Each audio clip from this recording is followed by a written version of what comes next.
graduated with a bachelor's in English, and I read many classic works such as Shakespeare, Homer, Plato, you name it. I read all those great writers and authors and poets.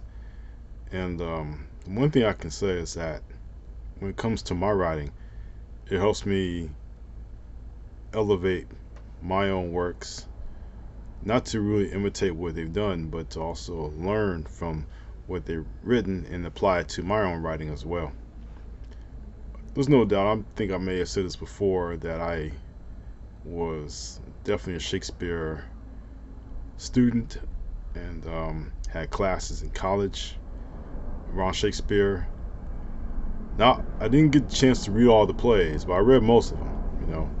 And I had a great professor, long live Jay Kelly, who just taught me about what went into a Shakespeare play, the themes, the probably modern themes at the time. So all I can just say is that Shakespeare is one writer, or one author that I have admired, and also not to mention Langston Hughes and the way he told stories, and also his poems, which also what he's known for.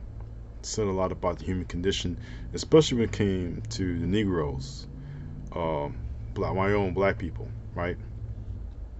Came to our condition and the way we live and everything like that. Then I switched to, then again, the ancient Greeks all the way to the Harlem Renaissance and probably beyond with Richard Wright and James Baldwin. And again, you learn something about the human condition from each of these authors, from each of these writers. And you just read the text, you get an idea of the time period that each of these writers lived, and except your Shakespeare because you're borrowing stories from other sources. And you kind of get this idea that we as human beings are not as better than we think we are. We're really messed up. Um, we get into wars, we fight each other, we have difficulties with our families, we have difficulties with law enforcement, we have all kind of difficulties and challenges that we deal with every single day. And these stories show that. Which is why I can't understand why people have the need to ban books. But again, sorry, an interruption, family. So I just can't see why legislatures and states would be such in a rush to ban books. But again, we are moving towards the middle of the 21st century, and there's a change socially um, that people are trying to resist that change. And with that, the stories that reflect that change. So I kind of get a sense why, even though I'm not a fan of banning books. But I would just say that each story that we read reveals who we are as human beings. And it kind of gives us a sense of where we're at, where we are, and what we need to do to get better, right? We need an Atticus Finch to help solve the situation in the town involving Jim. And we need other individuals in other stories, in other places.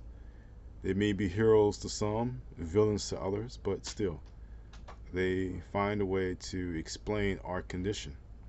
For example, you never thought that there would be a real life person like an Iago in Othello who sets up the situation for Othello to take care of his wife, right?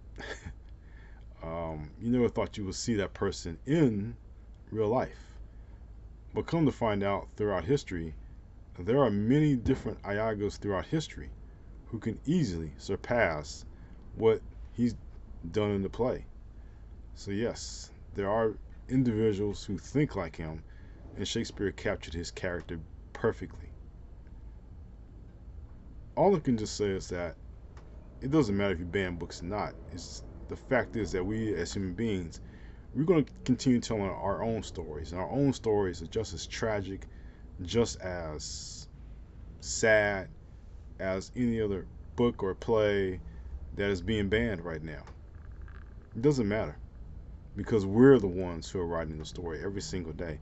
And those stories, unless a social media company like this one happens to erase that so that the individual is not accused of anything, still doesn't change the fact that the story is being written and that story is being told. Can I share this with you? One day in a myth class, um, well, in the class in English where we study mythological stories, I had a professor, you know, German, very old in years, was known for his abrasive behavior towards students, and I was hardly called by him up until one time we were reading the Iliad. And while we were reading the Iliad, he directs a question at me, Mr. Chapman, what happened in this scene right here? So nervous, I began to tell him, well, sir, I think. I didn't tell you to think! I'm paraphrasing him. You stick to the text. That's what he told me, right?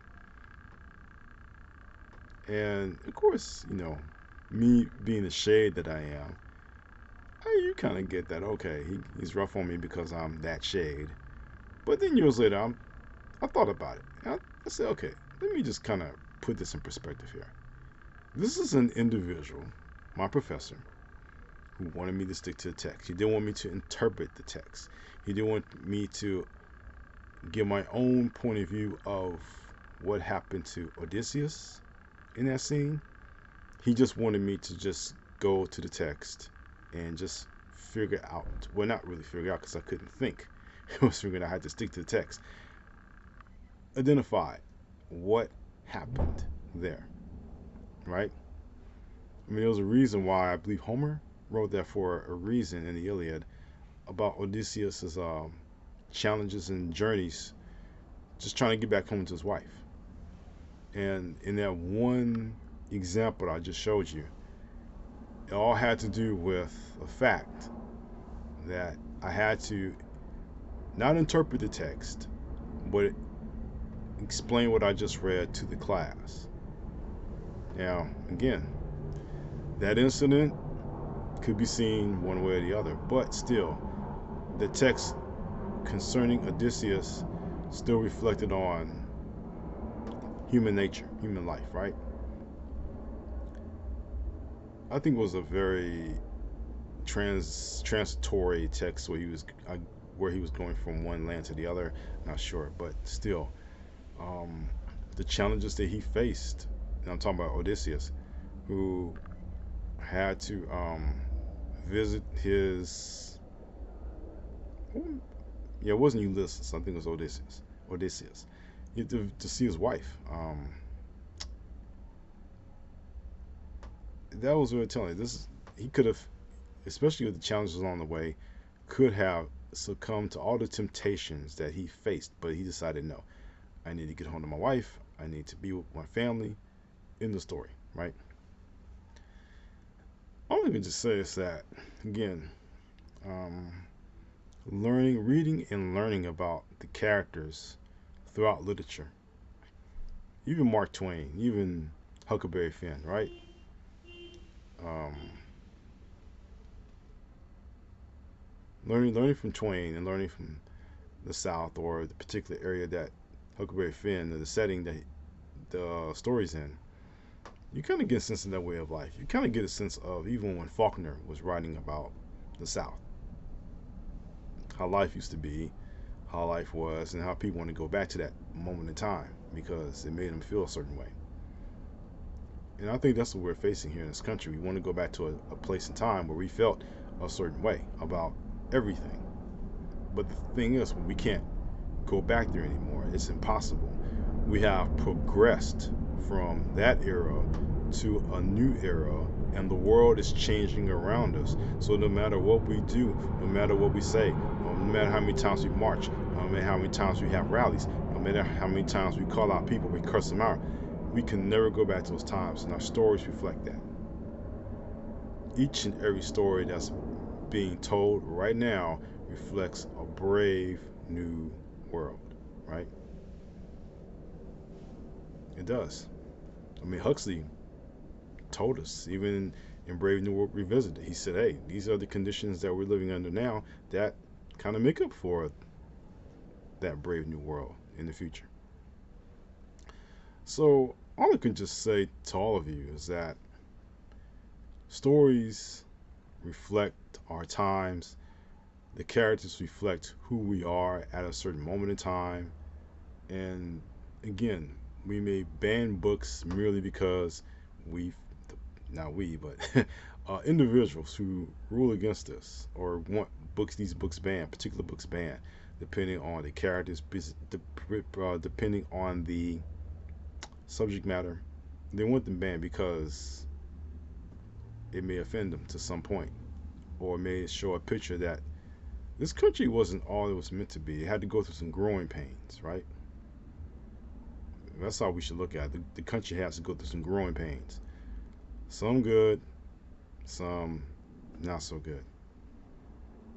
But all I can just tell you that we're still writing a life story every single day. And it doesn't matter who's in political office or what is happening around us. Our stories are being written every single day. And we have to understand that it's up to us to write the best story we can.